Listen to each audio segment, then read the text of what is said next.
বৈষম্য, একটা অবস্থান, একটা শক্ত সিদ্ধান্ত, শক্ত প্রতিবাদের পাশা এমনভাবে অব্যাহত থাকবে, যার মধ্য দিয়ে এই দুনিয়াতে হারাহানি, রাজধানী, অত্যাচার, নির্যাতন, গণহত্যা সবকিছু একযোগে বন্ধ হয়ে আমরা যেভাবে একটা গণতান্ত্রিক দেশে আজকে জোরালোভাবে দাবি তুলেছি, হাসিনা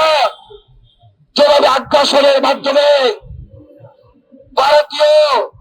সে আগ্রাসনের মধ্য দিয়ে আমাদের মুখকে বন্ধ করে দিয়েছিল,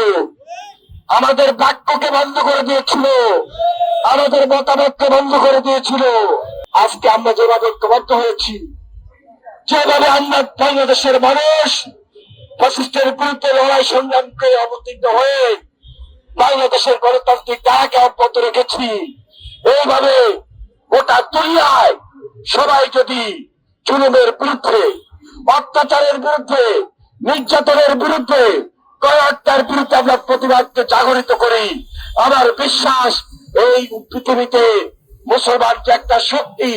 এই শক্তি প্রদান করে দিবে। কোন অন্যায়ের কাছে আমরা কোনদিন মাথা নত করি নাই, ভবিষ্যতে মাথা নত করবো না।